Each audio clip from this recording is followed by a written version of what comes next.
Hello everyone, আসসালামু আলাইকুম। হাতের কাছে থাকা সামান্য কিছু উপকরণ দিয়ে রেস্টুরেন্টের স্বাদে চিকেন রেশমি কাবাব তৈরি করে দেখাবো আজকের পর্বে। খুবই কম উপকরণ দিয়ে এই কাবাবটা তৈরি করা যায় আর খেতে অনেক বেশি মজার হয়। কিভাবে খুব সহজে মজাদার এই রেশমি কাবাব তৈরি করবেন সেই রেসিপিটিই আজ আমি আপনাদের সাথে শেয়ার করেছি।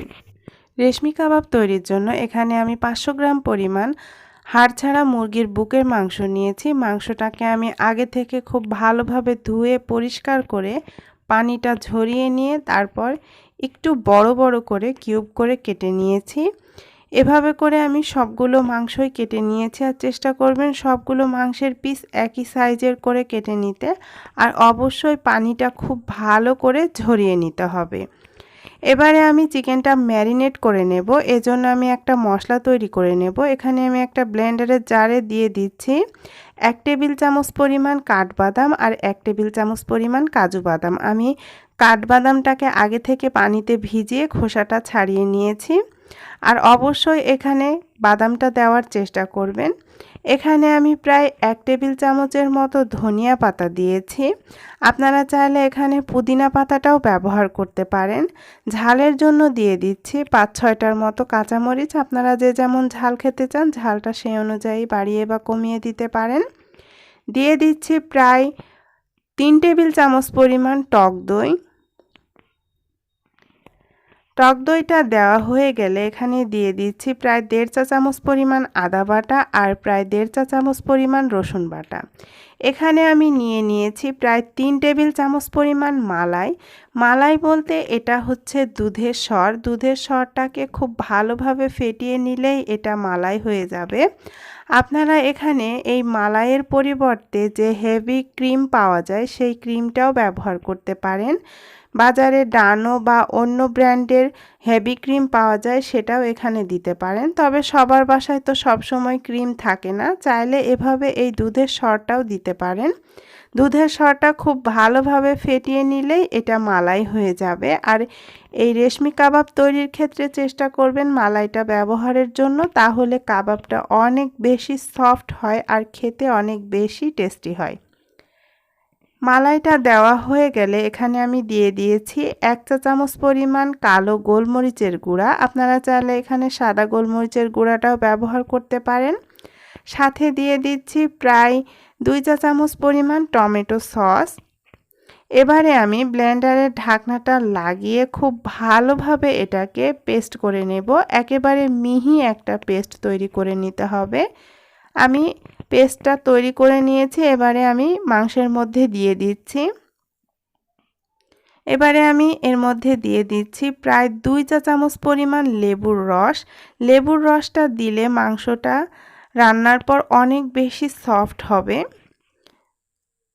আমি লেবুর রসটা দিয়ে দিচ্ছি এখানে প্রায় 2 চা চামচ পরিমাণ। স্বাদমতো কিছুটা লবণ দিয়ে দিচ্ছি। আর দিয়ে দিচ্ছি প্রায় 1 চা চামচ পরিমাণ গরম মশলা গুঁড়া। আর অবশ্যই এখানে গরম মশলা গুঁড়াটা ব্যবহার করবেন, তাহলে কাবাবের মধ্যে খুব সুন্দর একটা ফ্লেভার আসবে। এবারে সবগুলো উপকরণ হাত দিয়ে খুব ভালোভাবে মাখিয়ে নিচ্ছি। খুব ভালোভাবে এটাকে মাখিয়ে নিয়েছি। আমি এখানে হাফ চা চামচ পরিমাণ চিনি দিয়েছি, তবে এটা অপশনাল, আপনারা চাইলে বাদ দিতে পারেন। এভাবে খুব ভালো করে মাখানো হয়ে গেলে আমি একটা প্লাস্টিক র্যাপার দিয়ে এটাকে র্যাপ করে নিচ্ছি। আপনারা চাইলে একটা ঢাকনা দিয়েও এটা ঢেকে ম্যারিনেট করে নিতে পারেন। চেষ্টা করবেন এটাকে মিনিমাম 2 থেকে 3 ঘন্টা ম্যারিনেট করে নিতে। তবে আপনাদের হাতে যদি সময় থাকে তাহলে এটা সারা রাতের জন্য ম্যারিনেট করে রাখতে পারেন। যত বেশি এটা ম্যারিনেট করে রাখবেন কাবাবটা তত বেশি সফট হবে। আমি এখানে এটাকে প্রায় 3 থেকে 4 ঘন্টার জন্য ম্যারিনেট করে নেব নরমাল ফ্রিজে রেখে। এটা যদি আপনারা অনেকক্ষণ ধরে ম্যারিনেট করে রাখতে চান তাহলে অবশ্যই নরমাল ফ্রিজে রেখে তারপর এটা ম্যারিনেট করে নেবেন। আর যদি 1 থেকে 2 ঘন্টা ম্যারিনেট করতে চান তাহলে এটা বাইরে রুম টেম্পারেচারে রেখে ম্যারিনেট করে নিলেই হবে। আমি প্রায় 4-5 ঘন্টা পর এটাকে ফ্রিজ থেকে বের করে নিয়েছি। প্লাস্টিক র্যাপটা আমি খুলে নিচ্ছি, তারপর এটাকে খুব ভালোভাবে আরও একবার মাখিয়ে নিচ্ছি, মশলার সাথে খুব ভালো করে মাখিয়ে নিচ্ছি। মাখানো হয়ে গেলে আমি কাবাবটা রেডি করে নেব। এজন্য আগে থেকে আমি কয়েকটা শাঁসলিক কাঠি 1 ঘন্টার জন্য নর্মাল পানিতে ভিজিয়ে রেখেছিলাম। এতে করে কাবাবটা ভাজার সময় আর কাঠিটা পুড়ে যাওয়ার সম্ভাবনা থাকে না। এবারে আমি কাবাবগুলোকে গেঁথে নিচ্ছি। মশলা সমেত আমি কাবাবগুলোকে খুব ভালো করে এই কাঠির মধ্যে গেঁথে নিচ্ছি।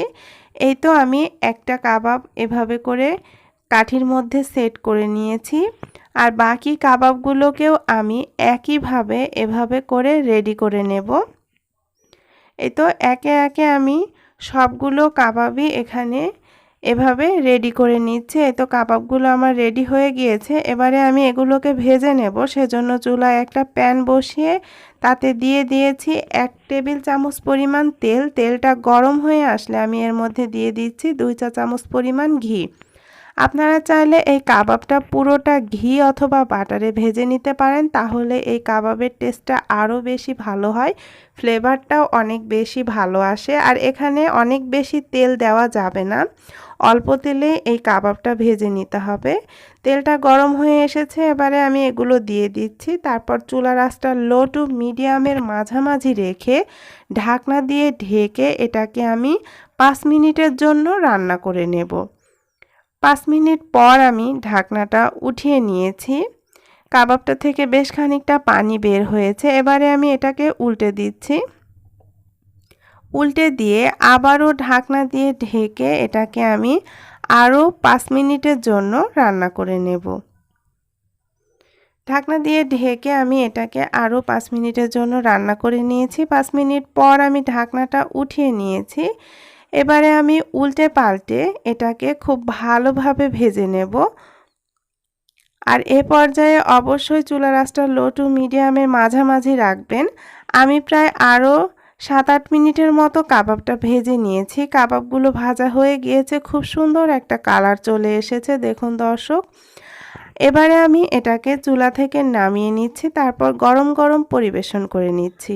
ভীষণ মজাদার চিকেন রেশমি কাবাব পুরোপুরি রেডি। এই কাবাবটা আপনারা নান, রুটি, পরোটা যে কোনো কিছুর সাথে পরিবেশন করতে পারেন। আমি আজকে এখানে সালাদের সাথে এটা পরিবেশন করেছি। কাবাবটা কতটা সফট হয়েছে আমি আপনাদেরকে একটু ভেঙে দেখাচ্ছি। কাবাবটা এতটাই মজার হয় যে একেবারে মুখে দিলেই মিলিয়ে যাবে। আশা করছি আজকের মজাদার এই কাবাবের রেসিপিটি আপনাদের ভালো লেগেছে। ভালো লাগলে আমার এই রেসিপিটি ফ্রেন্ডস অ্যান্ড ফ্যামিলির সাথে শেয়ার করতে পারেন। সবাই ভালো থাকবেন, সুস্থ থাকবেন। আগামীতে আবারও আপনাদের সাথে দেখা হবে নতুন কোনো রেসিপি নিয়ে। সে পর্যন্ত সবাইকে আল্লাহ হাফেজ।